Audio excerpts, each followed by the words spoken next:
Okay, so we were on that point जो कि हमारा था नॉमिनेटिंग कमेटीज के ऊपर हम डिस्कस कर रहे थे. यस, नॉमिनेटिंग कमेटी का, सॉरी, एडहॉक कमेटीज और टास्क फोर्सेस की हम बात कर रहे थे. ठीक है, तो ये क्या है कि एडहॉक कमेटीज और टास्क फोर्स की रिस्पॉन्सिबिलिटी क्या है कि they are given a new task. For example उनको ये टास्क दिया गया कि उन्होंने उस ऑर्गेनाइजेशन का जो है वो चीफ एग्जीक्यूटिव ऑफिसर जो है वो उनको रिक्रूट करना है. ठीक है, तो उसकी सिलेक्शन कैसे होनी है, वो प्रोसेस कैसा है, उनकी क्राइटेरिया क्या है, रिस्पॉन्सिबिलिटीज क्या है, इस जॉब की एडवर्टाइजमेंट कब देनी है, और जो एडवर्टाइजमेंट की एप्लीकेशंस कौन रिसीव करेगा, कैसे करेंगे, उसकी स्क्रूटनी करनी है, उसके ऊपर सारी जो है वो काम करना है. तो वो एक टास्क फॉर एग्जांपल एक कमेटी को दिया गया है. अब जब वो टास्क अचीव हो गया, जब किसी उस एनजीओ के अंदर जो है वो एग्जीक्यूटिव ऑफिसर की सिलेक्शन हो गई है, तो उसके बाद जो वो टास्क फोर्स है या वो जो डॉग कमेटी है वो क्या हो जाएगी, वो फिर खत्म हो जाएगी. ठीक है, अब उसका इसका फायदा ये है इस टास्क फोर्सेस बनाने का या डॉग कमेटीज बनाने का कि वो क्या है कि क्योंकि ये किसी पर्टिकुलर टाइम पीरियड उनको दिया जाता है कि इस टाइम पीरियड में आपने ये काम करना है, तो उसकी वजह से क्या होता है कि बहुत ही फायदेमंद है क्योंकि हम कोई काम जो है वो किसी पर्टिकुलर टाइम पीरियड में फिर अचीव कर पाते हैं. ठीक है, next one is advisory committee. Advisory committee it shores clearly ना कि वो इसके जो मेंबर्स हैं वो अपनी एक्सपर्टीज के बेसिस पे वो क्या कर रहे हैं कि जो कमेटी के मेंबर्स हैं या जो बोर्ड के मेंबर्स हैं, ये जो बोर्ड है उनको क्या करते हैं, एडवाइजेस देते हैं, या यू कैन से कि वो अपनी एक्सपर्टीज की बेसिस पे वो उनको इंफॉर्मेशन कन्वे करेंगे. Provide the board with information and advice to understand difficult और कॉम्प्लेक्स इश्यूज. फॉर एग्जाम्पल किसी बोर्ड ने ये समझना है कि कंस्ट्रक्शन प्रोजेक्ट क्या है, या गवर्नमेंट की अगर आप आजकल सपोर्ट अगर है तो वो गवर्नमेंट आजकल किस तरह से सपोर्ट दे रही है, किस बेसिस पे दे रही है, या जो पब्लिक पॉलिसी जो डिबेट्स चल रही हैं उनका फोकस क्या है आजकल. ठीक है, तो ये क्या करते हैं, ये इंफॉर्मेशन प्रोवाइड करेंगे. कंस्ट्रक्शन प्रोजेक्ट्स रिलेटेड जितनी भी इंफॉर्मेशन होगी वो एडवाइजरी कमेटी करेगी, उसके ऊपर इंफॉर्मेशन को कलेक्ट करेगी और वो क्या करेगी, वो एडवाइस करेगी ताकि उस बोर्ड को आसानी हो किसी भी चीज को समझने के लिए. Often advantages to both to committee members and the board. ठीक है, कमेटी मेंबर्स के लिए भी ये फायदेमंद होती है और ये बोर्ड के लिए भी. रिस्क कमेटी क्या है, क्लियरली इंडिकेट्स के एनालाइज करेगी वो रिस्क को. ठीक है, कि रिस्क क्या है और उन रिस्क कैसे वो जो है वो हमारे जो प्लान्स हैं उसके अंदर हर्डल्स क्रिएट कर सकते हैं, उन रिस्क को किस तरह से आपके जो है वो खत्म कर सकते हैं. अब आपको इन चीजों से अंदाजा हो रहा है कितने सारे काम हैं. इंफॉर्मेशन कलेक्ट करनी है,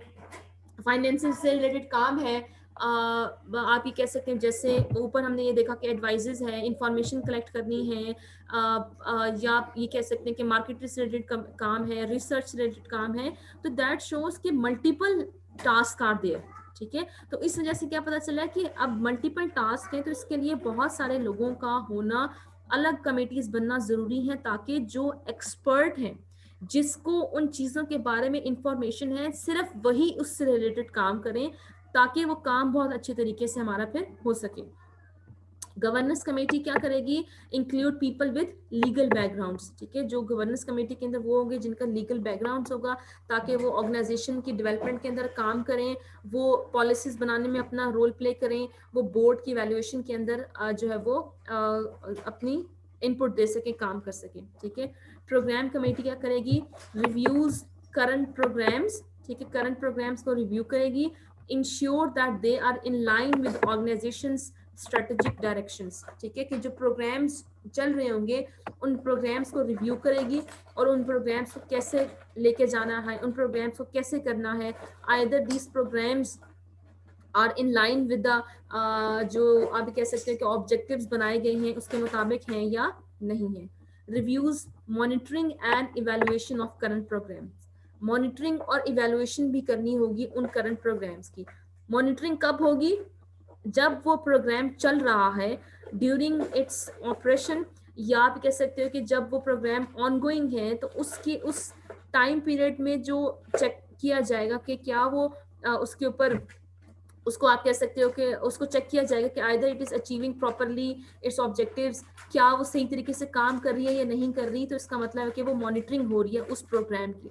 अगर प्रोग्राम खत्म हो जाता है, खत्म होने के बाद उसके ऊपर उसको देखा जाएगा कि क्या उसने सही तरीके से काम किया, अपने ऑब्जेक्टिव अचीव किए, रिसोर्सेज का प्रॉपरली इस्तेमाल किया या नहीं किया, तो इट मीन्स कि वो फिर उसकी इवेलुएशन है, जो कि इवेलुएशन की जाती है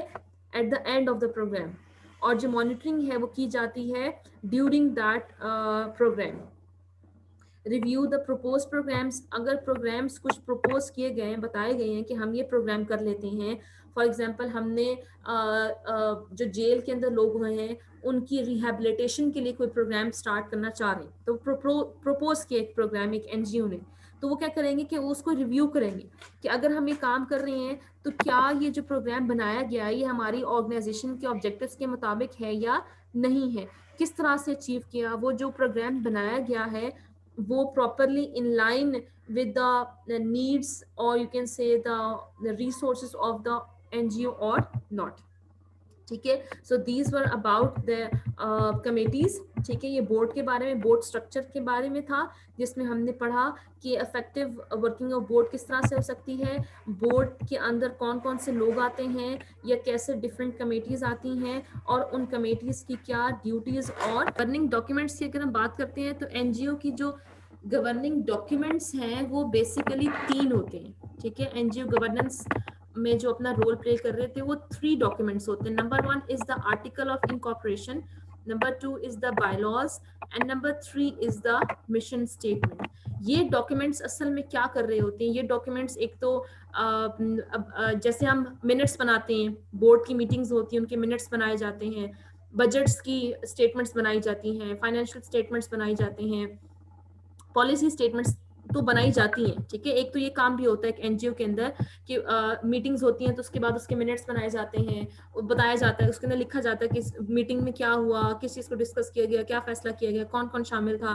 बजट्स या फाइनेंशियल स्टेटमेंट्स बनाई जाती हैं या पॉलिसी स्टेटमेंट बनाई जाती है। इसके साथ साथ ये 3 डॉक्यूमेंट्स भी क्या कर रहे होते हैं, ये कम्युनिकेट कर रहे होते हैं,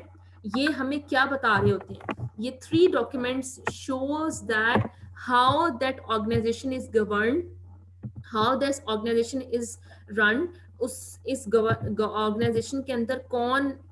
लीड पे होगा, फॉर एग्जांपल कौन रूल करेगा, मेंबर्स किस तरह से अपॉइंट होंगे, इंडिविजुअल्स की रिस्पॉन्सिबिलिटीज क्या होंगी, ऑर्गेनाइजेशन का पास्ट क्या था, ऑर्गेनाइजेशन की जो फ्यूचर के प्लान्स है वो क्या है, तो वो सारी की सारी क्या है, ये इन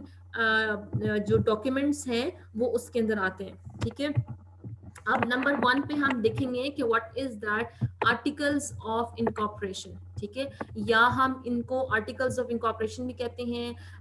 यू कैन से चार्टर है, यू कैन से स्टेटस है, या फिर हम कह सकते हैं रूल्स ऑफ ऑपरेशन है। ठीक है, तो हम ये कर रहे हैं कि एक्सप्लेन कर रहे हैं कि what is that articles of incorporation असल में होता क्या है। ये ऑर्गेनाइजेशन का एक डॉक्यूमेंट होता है, लीगल होता है, और उस लीगल डॉक्यूमेंट के अंदर वो अपनी ऑर्गेनाइजेशन के बारे में इंफॉर्मेशन दे रहे होते हैं, अपनी ऑर्गेनाइजेशन के बारे में यू कैन से के डिटेल्स दे रहे होते हैं, ताकि वो एनजीओ जो है वो अपने आप को उस गवर्नमेंट के अंदर, उस टेरिटरी के अंदर रजिस्टर करवा सके। ठीक है, अब गवर्नमेंट को इंफॉर्मेशन क्या चाहिए, किसी भी एनजीओ के अंदर, किसी भी अगर एक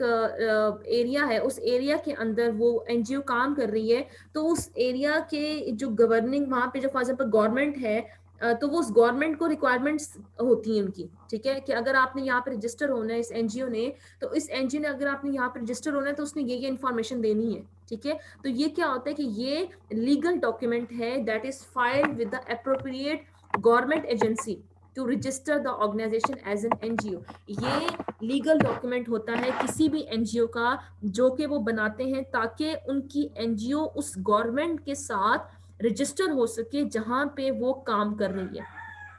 अगर पाकिस्तान के अंदर कोई एनजीओ अपने आप को रजिस्टर करना चाहेगी, तो पाकिस्तान की गवर्नमेंट किस तरह की इंफॉर्मेशन मांग रही है, किस तरह की जो है वो डिटेल्स मांग रही है उस ऑर्गेनाइजेशन से, तो वो क्या करेगी, वो एक लीगल डॉक्यूमेंट बनाएंगे। ठीक है, और उस लीगल डॉक्यूमेंट के थ्रू, जिसको हम आर्टिकल्स ऑफ इनकॉर्पोरेशन कहते हैं, उस लीगल डॉक्यूमेंट के थ्रू वो एनजीओ क्या करेगी, अपने आप को पाकिस्तान के अंदर फिर रजिस्टर करवाएगी। ठीक है, अब क्योंकि हर एक कंट्री को इंफॉर्मेशन डिफरेंट चाहिए होती है किसी एनजीओ से, तो ये जो आर्टिकल्स इनकॉर्पोरेशन है ये वेरी कर रहे होते हैं कि किस कंट्री में किस तरह की इंफॉर्मेशन चाहिए होती है एनजीओ को,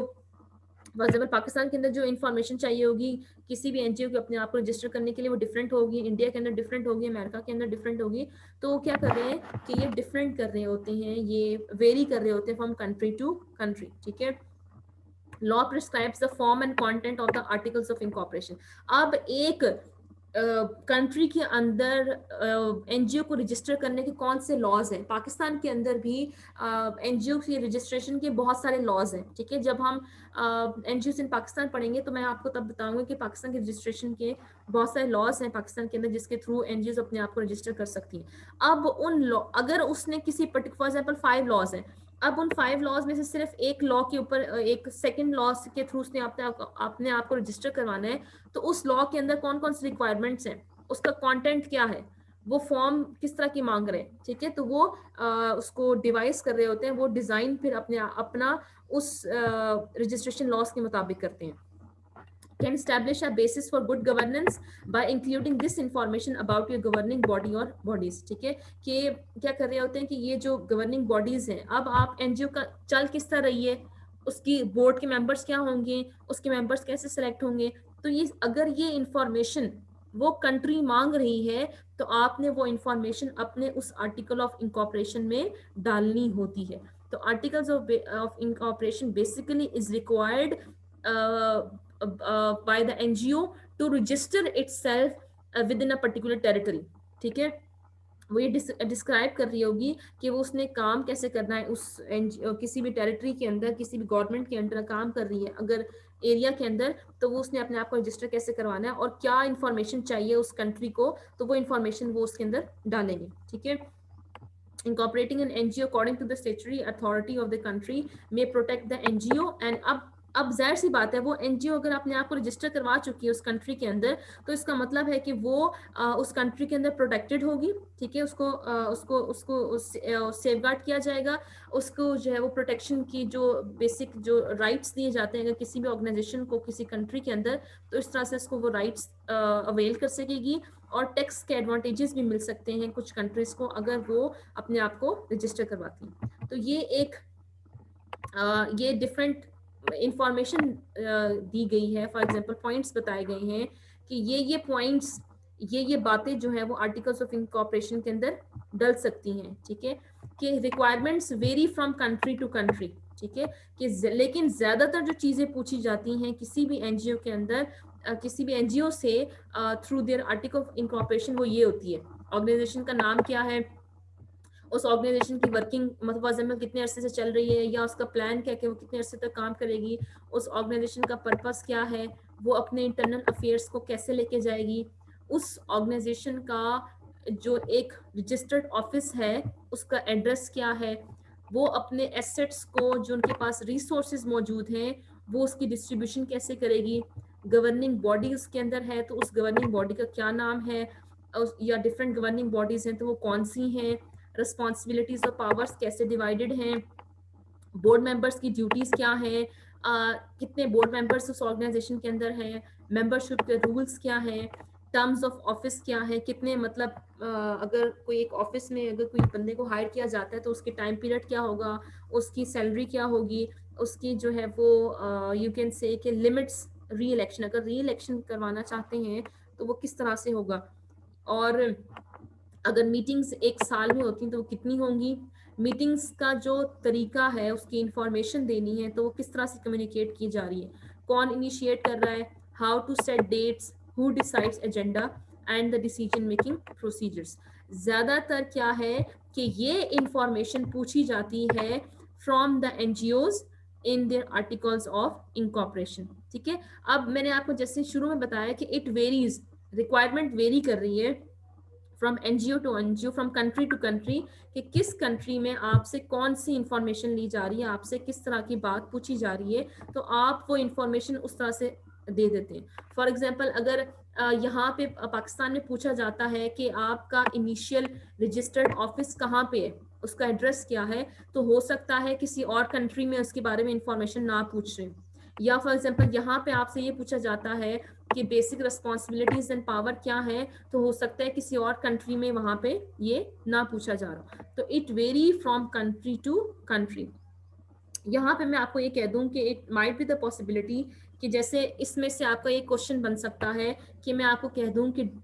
सपोज आपकी ऑर्गेनाइजेशन काम कर रही है का पर्पस है the rehabilitation of the you can से द क्रिमिनल्स, ठीक है, या जुवेनाइल डेलिक्वेंट्स, आपको ये आपके ऑर्गेनाइजेशन का टास्क है, ठीक है। तो ये क्या है कि अब आप अपनी इस एनजीओ की जो पर्पस है इसको जहन में रखते हुए अपने आर्टिकल्स ऑफ इनकॉर्पोरेशन बनाएं, ठीक है। तो ये क्या है, ये आप क्या करोगे, इन चीजों को देख के, इन चीजों को अपने जहन में रखते हुए क्या बनाओगे आप, फॉर एग्जांपल अपने आर्टिकल्स ऑफ इनकॉर्पोरेशन को बनाओगे खुद से ही, आपने मतलब यू कैन से कि जिसे हम कहते हैं इमेजिनरी कोई भी नाम बना दोगे, ऑर्गेनाइजेशन का पर्पस डिफाइन कर दोगे, रिस्पॉन्सिबिलिटीज खुद से बता दोगे कि ये जो मेंबर्स होंगी ये रिस्पॉन्सिबिलिटीज ये होंगी, इतने नंबर ऑफ मेंबर्स होंगे मेरी इस बोर्ड में, मेंबरशिप रूल्स ये होंगे। तो ये क्या है कि अगर इस तरीके से आप क्वेश्चन को सॉल्व करेंगे, क्या आपको मैं कोई एग्जांपल देती हूँ, तो आप क्या करोगे, आप तब उस टॉपिक को फिर सही तरीके से फिर समझ सकते हैं, ठीक है। आर्टिकल्स ऑफ इनकॉर्पोरेशन क्लियर हो गया आपको? Yes ma'am. Yes ma'am. जी, तो ये आर्टिकल्स इनकॉर्पोरेशन क्या होती है कि आर्टिकल्स इनकॉर्पोरेशन रिक्वायरमेंट होती है एक एनजीओ के लिए कि वो how it is going to register itself within a country, ठीक है, और वो कंट्री टू कंट्री जो रिक्वायरमेंट्स होती हैं वो वेरी कर रही होती है। अब बाय लॉज क्या होती है, आर्टिकल्स ऑफ इनकॉर्पोरेशन जो थी वो रिक्वायरमेंट थी अपने आप को किसी गवर्नमेंट के अंदर रजिस्टर करने के लिए, कंट्री के अंदर फॉर एग्जांपल, लेकिन जो बाय लॉज है वो क्या है, these are the internal documents.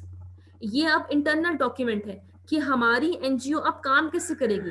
हमने काम कैसे करना है, हमने फंक्शन क्या करना है, ये इसकी अपनी फंक्शनिंग के लिए, अपने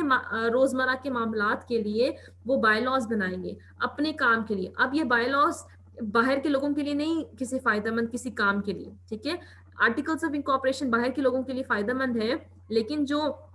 बायलॉज हैं दीज आर इम्पोर्टेंट किसी भी ऑर्गेनाइजेशन के लिए कि वो क्या करेंगे, कि how it is going to undertake its affairs, how it is going to perform its daily activities, कैसे परफॉर्म करनी है, टाइमिंग्स क्या होंगी, किस तरह से आना है, कितने लोग रखेंगे, आपके प्रोजेक्ट की ड्यूरेशन क्या होगी, कितने प्रोजेक्ट्स करने हैं फॉर एग्जांपल। तो ये क्या है, these bylaws are the internal documents, or you can say a set of rules that enables each organization to conduct its affairs। अपने affairs, अपने मामलात कैसे अंजाम देने हैं, वो अंजाम देने का जो तरीका है वो किसके अंदर बताया जाता है, वो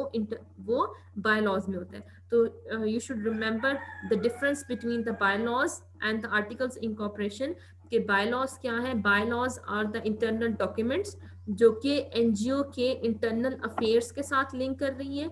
और जो आर्टिकल्स ऑफ इनकॉर्पोरेशन क्या है, आर्टिकल्स ऑफ इनकॉर्पोरेशन क्या है कि यू कैन से कि that document, legal document which is required by the NGO for registering itself within a country,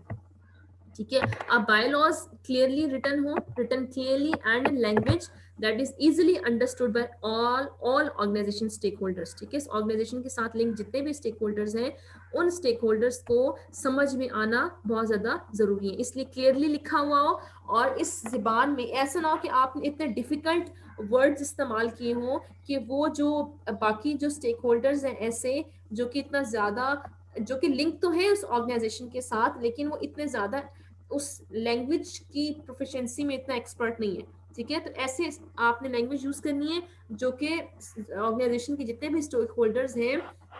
उन सबको वो समझ में आए। It is wide to stop short of having too much detail in the bylaws. अच्छा होगा कि अगर आप इतनी ज्यादा डिटेल अपने बायलॉज में ना डालें, ठीक है, फ्लेक्सिबिलिटी थोड़ी सी लेके आए कि अगर आपने इन बायलॉज को अमेंड करना हो तो वो आप अमेंडमेंट करने की आपके पास इजाजत मौजूद हो, ठीक है।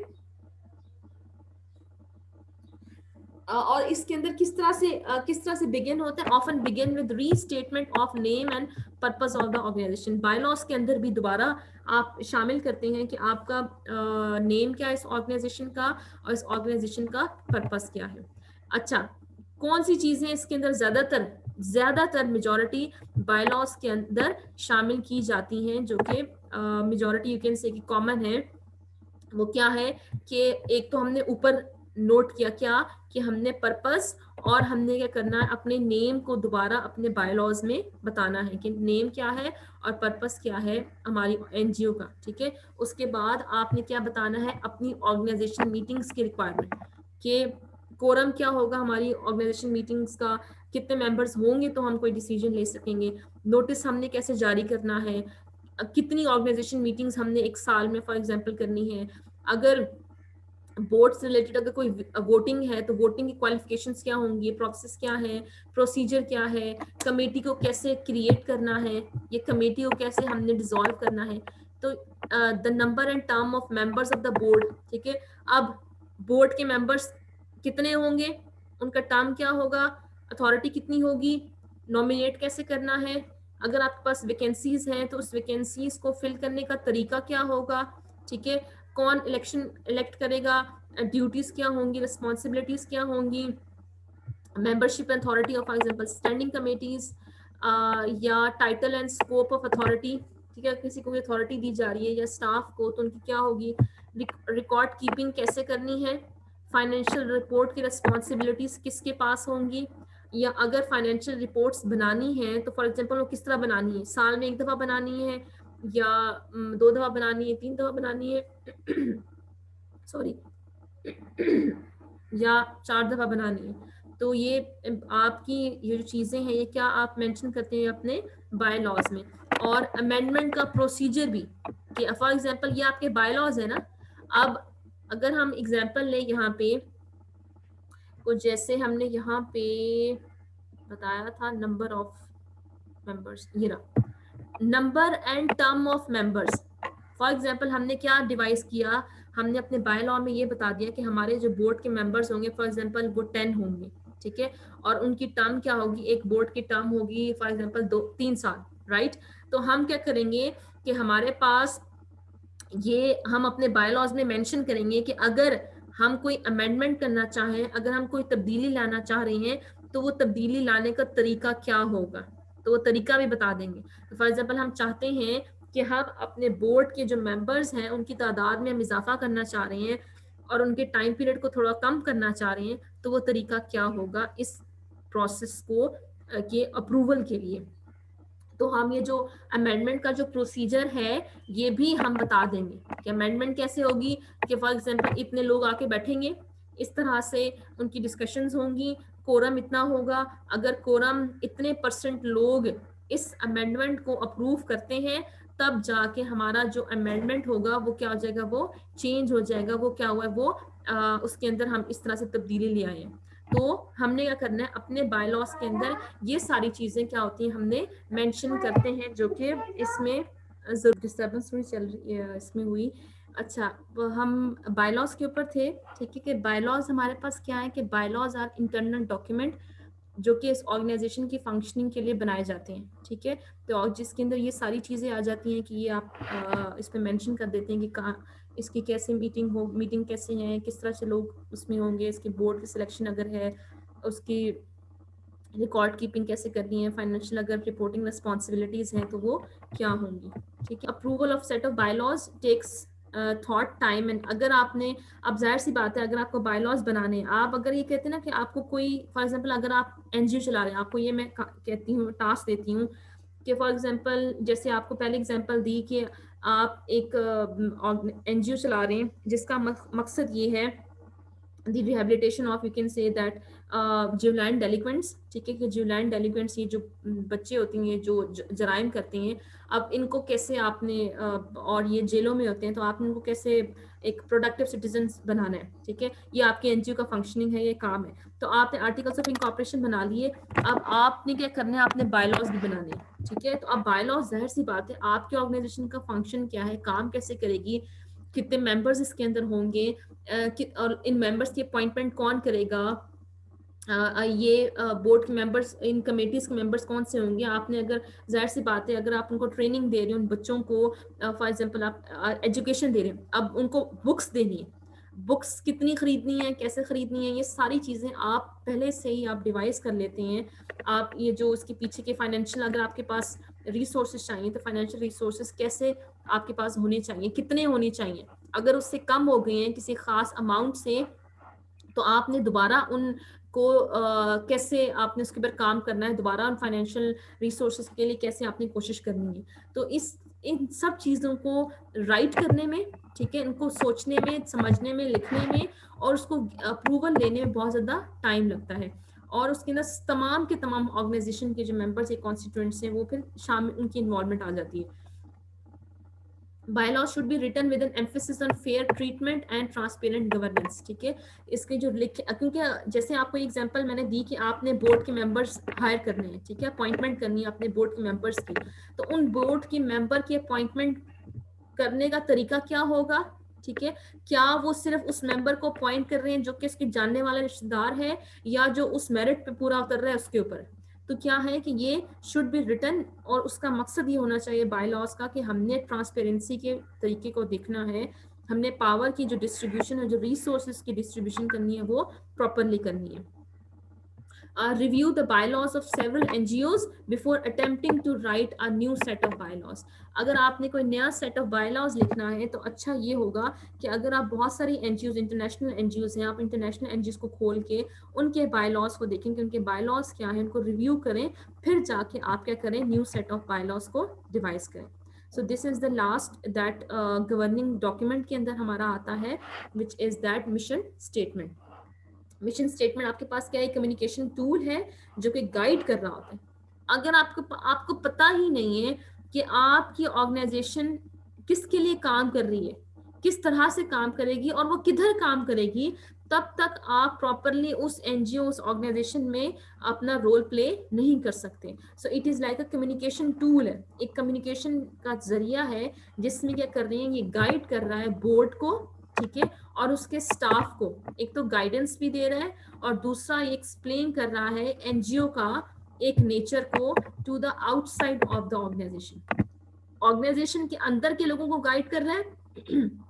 ठीक है, और दूसरा ऑर्गेनाइजेशन के बाहर के लोगों को गाइड कर रहा है कि ये हमारी ऑर्गेनाइजेशन का काम ये है, ठीक है। तो ये कम्युनिकेट कर रहा है, ये इंफॉर्मेशन को आगे फैला रहा है, लोगों को पहुंचा रहा है। किस तरह से, एक तो लोगों तक पहुंचा रहा है कि ये ऑर्गेनाइजेशन क्या है, इस ऑर्गेनाइजेशन का मकसद क्या है, और दूसरा क्या कर रहा है, गाइड कर रहा है बोर्ड को और उसके स्टाफ के मेंबर्स को। Mission statement more specific than the NGO's purpose, ठीक है, कि जो एनजीओ का पर्पस हमने आर्टिकल्स ऑफ इंकॉर्पोरेशन में बताया था, उससे ज्यादा स्पेसिफिक क्या होते हैं, ये हमारी मिशन स्टेटमेंट होता है, ठीक है। या तो ये कभी कभी ये ज्यादातर ये होता है कि इसके अंदर या तो एक सिंगल सेंटेंस हो जाता है, एक शॉर्ट पैराग्राफ हो सकता है, या कोई बुलेट स्टेटमेंट हो सकती है। मिशन स्टेटमेंट क्या एक्सप्रेस कर रही होती है, इस ग्रुप के विजन्स एंड वैल्यूज हैं। क्लियरली अगर आपको ये कहा जाता है कि आपने मिशन स्टेटमेंट बनानी है, ठीक है, तो उस मिशन स्टेटमेंट को बनाने का तरीका क्या होगा, या उस मिशन स्टेटमेंट को बनाने का फॉर्मूला क्या होगा। तो फॉर्मूला क्या है, आपने इन 3 क्वेश्चंस को आंसर करना है। Who does the NGO serve, how are they served, and where are they served, ठीक है। कौन है, किसके लिए आप काम कर रहे हो, ठीक है, किस तरीके से आपने इनके लिए काम करना है, and where are they served. जैसे मैंने आपको एग्जांपल दी है जुवेनाइल डेलिक्वेंट्स की, तो जुवेनाइल डेलिक्वेंट्स क्या है हमारे पास, कि ये हु है, ठीक है। अगर मैं आपको देती हूँ कि मैंने आपको एग्जांपल दी थी कि एनजीओ है जो आपकी जुवेनाइल डेलिक्वेंट्स के लिए काम करती है, जो बच्चे ये जो क्राइम करते हैं, ठीक है। तो हमारी एनजीओ का मकसद क्या है कि हम जुवेनाइल डेलिक्वेंट्स के लिए काम कर रहे हैं। हाउ आर दे सर्व्ड, अब उनको सर्विंग कैसे करनी है, कि हम कह रहे हैं कि हमने उनकी रिहेबिलिटेशन करनी है, ठीक है, ये हमारा तरीका हो गया। थर्ड क्या है, वेयर आर दे सर्व्ड, और हमारा फोकस ये है those you can say the children juvenile delinquents who are imprisoned in for example Punjab, या आपका फोकस पूरे पाकिस्तान हो सकता है, या आप कह सकते हो इन रावलपिंडी या इस्लामाबाद, ठीक है। तो ये आपकी कंप्लीट मिशन स्टेटमेंट होती है जिसमें आप बता रहे होती हैं कि for whom you are working, मतलब ये कि who does the NGO serve, NGO किसके लिए काम कर रही है। हाउ आर दे सर्व्ड, आपने अपनी सर्विंग कैसे करनी है, क्या आप उनको जो है जैसे ये होते हैं कि लाइफ एसेंशियल्स प्रोवाइड कर रही हैं, या जैसे हम ये कहते हैं कि एम्पावरमेंट कर रही हैं, आप उनको ट्रेनिंग्स दे रही हैं, या आप उनकी ये जैसे कह सकते हैं कि रिलीफ वर्क आप दे रहे हो, क्या कर रहे हो आप, ठीक है, उनको किस तरह से काम उनके लिए करोगे, and where are they served, और ये कहाँ पे सर्व हो रही है। तो ये आपकी क्या होती है, कंप्लीट मिशन स्टेटमेंट होती है। मिशन स्टेटमेंट आपको क्लियर होगी है? Yes, ma'am. तो आपको ये टास्क दिया जा सकता है कि develop your own mission statement keeping in view that 3 you can से the components of the mission statement. आपको ये मैं कह सकती हूँ कि पेपर में, या यू कैन से किसी अगर कोई असाइनमेंट एंड में देती हूँ या प्रेजेंटेशन आपको देती हूँ, तो उसमें आपने क्या करना होगा। फॉर एग्जाम्पल आपको मैं कहती हूँ कि आप मिशन स्टेटमेंट बनाएं, तो आप मिशन स्टेटमेंट कैसे बनाएंगे कि आपने इन 3 क्वेश्चंस को आंसर करके एक स्टेटमेंट बनानी होगी, ठीक है। तो ये हमारे गवर्निंग डॉक्यूमेंट्स कंप्लीट हो गए, जिसके ऊपर हमने बात की थी कि क्या है हमारे पास, ये आर्टिकल्स ऑफ इंकॉर्पोरेशन है, बायलॉज है और मिशन स्टेटमेंट है। तो ये क्या कर रही हैं, ये कम्युनिकेट कर रही हैं वही बात जो आपको पहले बताई थी कि क्या कर रही हैं, they communicate how the organization is govern. अब आपको अंदाजा हो गया ना गवर्न कैसे हो रही है, चल कैसे रही है, चलाना कैसे है, पावर किस तरह से हमने डिस्ट्रीब्यूट करनी है, अथॉरिटी कैसे देनी है, इंडिविजुअल रिस्पॉन्सिबिलिटीज, ऑर्गेनाइजेशन के पास्ट और ऑर्गेनाइजेशन के फ्यूचर प्लान्स को बताया जाता है with in that 3 in governing documents के अंदर ये सारी चीजें क्या हो जाती हैं।